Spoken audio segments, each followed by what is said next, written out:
जय हिंद। आज मैं बताने वाला हूँ आप लोगों को प्रकाश का परावर्तन। क्या बताऊंगा आप लोगों को? प्रकाश का परावर्तन। इस वीडियो को अंत तक देखिएगा ताकि आप लोग को प्रकाश का परावर्तन से रिलेटेड आपको कुछ जानकारी मिल सके। चलो दोस्तों वीडियो को स्टार्ट करते हैं। देखिए प्रकाश का मतलब क्या होता है। यहाँ पर पहले मैंने प्रकाश का परावर्तन में पहला पॉइंट दिया हूँ। प्रकाश, आखिर प्रकाश क्या होता है तो मैं आप लोगों को बता देता हूँ। प्रकाश वो ऐसी कारक है, ऐसी फैक्टर है, ऐसी कारक है जिसके माध्यम से हमें कोई दुनिया का कोई भी पदार्थ है वो दिखाई देता है। प्रकाश ही दोस्तों एक ऐसा माध्यम है जिनके द्वारा हमें किसी प्रकार किसी भी वस्तु को दिखाई देता है। क्यों?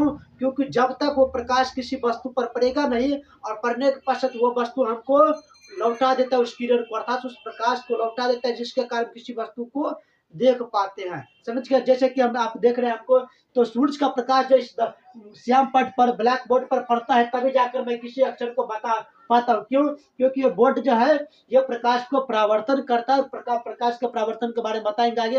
ये लौटाता है जिस प्रकार ये प्रकाश की किरण है, ये प्रकाश की किरण इस श्याम पट पर पड़ता है और पड़ने के पश्चात ये श्याम पट हमको हमारी नजरों पर लौटाता है जिसके कारण श्याम पट को देख पाते हैं। ये सब क्या है? प्रकाश की वजह से इसे ही प्रकाश कहते हैं। आप देखिए प्रकाश को दो भागों में बांटा गया है। एक होता है प्राकृतिक प्रकाश की स्रोत, दूसरा होता है मानव निर्मित प्रकाश की स्रोत।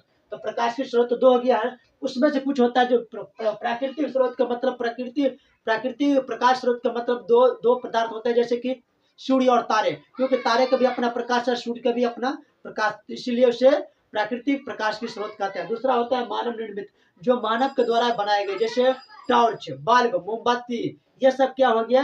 ये मानव निर्मित हो गया, जो इंसानों के द्वारा बनाए हुए पदार्थ होते हैं जो प्रकाश की स्रोत है। समझ गए ना? तो प्रकृति मतलब ईश्वर के द्वारा बनाए गए प्रकाश की स्रोत वो प्राकृतिक हो जाते हैं, और जो मानव के द्वारा बनाए गए प्रकाश की स्रोत वो मानव निर्मित प्रकाश स्रोत कहलाता है। समझ गए? उसके बाद देखिए, उसके बाद आता है प्रकाश एक ऊर्जा है। हाँ दोस्तों, प्रकाश एक ऊर्जा, जैसे कि हम लालटेन को जलाते हैं, उसमें तेल रहता है, केरोसिन तेल रहता है, मिट्टी का तेल रहता है, उसमें बत्ती डालते हैं, उसको जलाते हैं तो क्या निकलता है? प्रकाश। उसी प्रकार होता है बिजली का बल्ब यानी कि विद्युत के धारा के द्वारा हम क्या करते हैं? प्रकाश को निकालते हैं। इसी को क्या कहते हैं? इसलिए बताया जाता है कि प्रकाश एक ऊर्जा है। प्रकाश एक ऊर्जा है।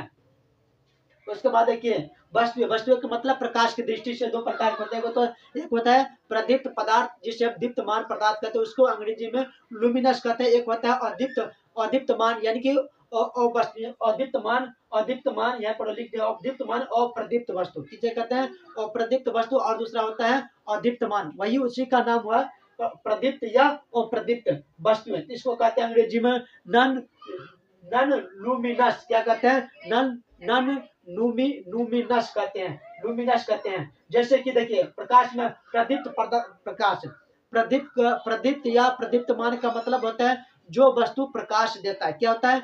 जो वस्तु प्रकाश देता है उसे प्रदीप्त या दीप्तमान वस्तु कहते हैं, और जो हमें प्रकाश यानी कि लाइट नहीं देता है उसे प्रकाश अप्रदीप्त वस्तु या अदीप्तमान वस्तु कहते हैं। जैसे कि प्रदीप्त वस्तु में सूर्य और तारे, मोमबत्ती, टॉर्च, बिजली का बल्ब, ये सब प्रदीप्त हो जाते हैं। और उसके बाद आप देख रहे मोबाइल देख रहे हैं, मोबाइल क्या है? मोबाइल एक अप्रदीप्त वस्तु है जो कि हमें प्रकाश नहीं देता है। सॉरी, प्रकाश में सॉरी, वो मोबाइल भी लाइट देता है। इस प्रकार मोबाइल लाइट देता था, इसको ये प्रदीप्त वस्तु है। मोबाइल क्या हो गया? मोबाइल प्रकाश की स्रोत हो जाते वो प्रदीप्त वस्तु। जैसे कि श्याम पट बोर्ड देख लीजिए, बोर्ड हमको लाइट नहीं देता है तो कि क्या हो गया? ये सब अदीप्त यानी कि अदीप्तमान या अप्रदीप्त वस्तु कहलाता है। जैसे चौक से कोई प्रकाश नहीं निकलता है, इसे अप्रदीप्त वस्तु। जैसे टेबल, पंखा, कुर्सी, दवाल, कोई भी पदार्थ जो प्रकाश हमें नहीं देता, ये सब क्या है? जैसे दवाल, ये दवाल हो गया तो दवाल हमें प्रकाश नहीं देता है, इसे क्या कहते हैं? अप्रदीप्त वस्तु। क्या कहते हैं? अप्रदीप्त वस्तु। उसके बाद देखिए प्रकीर्णन क्या होता है? प्रकीर्णन का मतलब है जब सूर्य का प्रकाश क्या है? सूर्य का प्रकाश वायु को जब कण होता है, जब सूर्य का प्रकाश वायु के कण पर पड़ता है तो कण क्या करता है? उस सूर्य के प्रकाश को अपनी कुछ सूर्य का प्रकाश को पहले शोषित कर लेता है। क्या करता है? शोषित कर लेता है। उसके बाद उसी प्रकाश को क्या करते हैं? फैलाते रहते हैं, विभिन्न दिशाओं में फैला देते हैं। तो जिसके कारण उसी को क्या कहते हैं? प्रकाश की प्रकीर्णन। एक बार और पूरा सुन लीजिए। जब सूर्य का प्रकाश, यह सूर्य है, ये सूर्य का प्रकाश वायु के कणों पर पड़ता है। आप ध्यान से देखिएगा, वायु का कण जो होता है उसमें मिट्टी लगा, तो मिट्टी का कण रहता है, उसमें मिट्टी का कण भी वो हवा में उड़ता रहता है। तो उस पर प्रकाश की जो किरण है उस पर पड़ता है, उस पर प्रकाश पड़ता है, तो वो जो कण रहता है, धूल का कण रहता है, वो प्रकाश को शोषित करता है और उसी कण को फिर लौटा देता है, उसी मतलब उसको प्रकाश को लौटा देता है और उस प्रकाश को विकीकरण कर देता है, विकीकरण कर देते उसको फैला देते हैं। उस प्रक्रिया को क्या कहते हैं, उस प्रक्रिया को प्रकाश की प्रकीर्णन कहते हैं। क्या कहते हैं उसे? प्रकीर्णन कहते हैं। समझ गए? प्रकीर्णन। उसके बाद देखिए प्रकाश की किरण क्या होता है। प्रकाश की किरण का मतलब जब किसी प्रकाश स्रोत से प्रकाश निकलता है, जब किसी प्रकाश स्रोत से प्रकाश निकलता है तो वह सीधी रेखा में गमन करता है और सीधी रेखा में गमन करने के साथ साथ वो विभिन्न दिशाओं में भी जाता है। मान लें कि अभी शाम का समय है तो सूर्य अभी पश्चिम दिशा में क्या लगता है, पश्चिमी दिशा में लाइट है, उत्तर में नहीं है, दक्षिण में नहीं है, पूर्व में नहीं है, वो चारों दिशाओं में लाइट है। लेकिन क्या है, एक सीधी रेखा पर, सरल रेखा पर वो आधारित रहता है। सूर्य का प्रकाश रहता है, उसका जो किरण रहता है वो सीधी रेखा पर सजाए हुए रहता है, सीधी रेखा से गमन करता है सूर्य का प्रकाश। तो सूर्य के प्रकाश को क्या कहते हैं? प्रकाश की किरण। क्या कहते हैं? माने वो सीधी रेखा में रहता है, उसे क्या कहते हैं? प्रकाश की किरण। क्या कहते हैं? प्रकाश की किरण। और प्रकाश की किरणों को क्या कहते हैं? किरण पुंज। ये जो आप देख रहे हैं ये क्या कहलाते हैं? किरण पुंज। प्रकाश की किरणों का क्या कहते हैं? किरण पुंज। किरण पुंज क्या कहते हैं? किरण पुंज। तो किरण पुंज जो है तीन प्रकार के होते हैं। क्या होता है? तीन प्रकार के। पहला आता है अपसारी, दूसरा होता है समांतर, तीसरा आता है अभिसारी। तो पहला जो होता है अपसारी उसको डायवर्गिंग डायवर्गिंग बीम कहते हैं। उसे क्या कहते हैं अंग्रेजी में?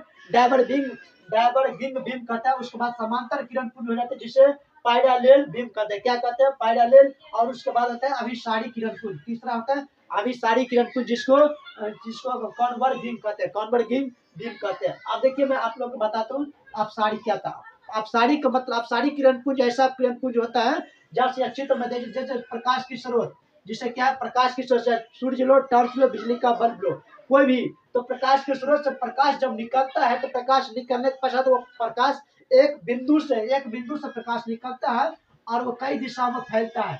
तो इसके बीच का दूरी जो होता है भैया, बीच की दूरी में बढ़ोतरी होता है।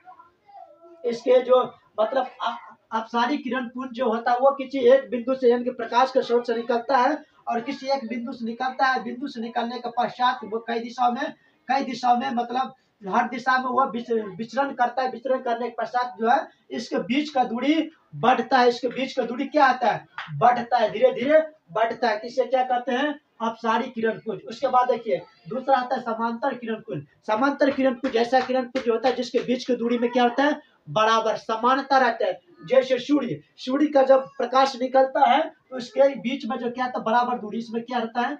बीच का दूरी क्या रहता है? बराबर। बीच का दूरी क्या रहता है? हमेशा बराबर रहता है, जिनके कारण इसे समांतर किरण पुंज कहा जाता है। समझ गए ना? देखिए समांतर किरण पुंज का मतलब जिसके बीच की दूरी, ऐसा किरण का समूह, ऐसा किरण पुंज जिसके बीच की दूरी क्या हो? बराबर हो, समानता हो, समानता मतलब बराबर हो, उसे क्या कहते हैं? समांतर किरण पुंज कहते हैं। उसके बाद देखिए अभिसारी किरण पुंज। अभिसारी किरण पुंज ऐसा किरण पुंज होता है भैया, जैसे कि ये मैंने दर्पण दे दिया हूँ। जिस प्रकार एक मोटरसाइकिल में, ट्रैक्टर में मतलब मोटरसाइकिल में लगा रहता है, जैसे जैसे पीछे में कितना गाड़ी आता है वो उसको एक बिंदु पर उसको दिखा देगा, यानी उसको दर्पण पर दिखाई देता है। समझ गए ना? पीछे में कितना गाड़ी आ रहा है वो सारा का सारा आपको एक दर्पण पर दिखाएगा, जो ऐना लगा रहता है आगे में, गाड़ी में नहीं लगा रहता है ऐना, तो वो उस पर आपको पूरा का पूरा दिखाई देगा। तो इस प्रकार के किरण पुंज जो होता है वो अभिसारी किरण पुंज होता है। समझ गए ना? एक बार सुन लीजिए, अभिसारी किरण पुंज रहता है वो किसी एक बिंदु पर आपको दिखाई देगा। इसमें क्या होता है? इसका जो किरण का जो होता है उसका बीच की दूरी वो घटता है। बीच की दूरी क्या होता है? घटता है, जिनके कारण वो एक ही बिंदु पर आपको दिखाई देता है। तो इस प्रकार अपसारी, समांतर किरण पुंज और अभिसारी किरण पुंज का अलग अलग डिफिनीशन बताया जाता है। तो इस प्रकार समझ गए होंगे कि आप कुछ प्रकाश का परावर्तन के बारे में कुछ जानकारी मिल गए होंगे। तो फिर मिलते हैं अगले वीडियो में। तत्काल जय हिंद, जय भारत, वंदे मातरम।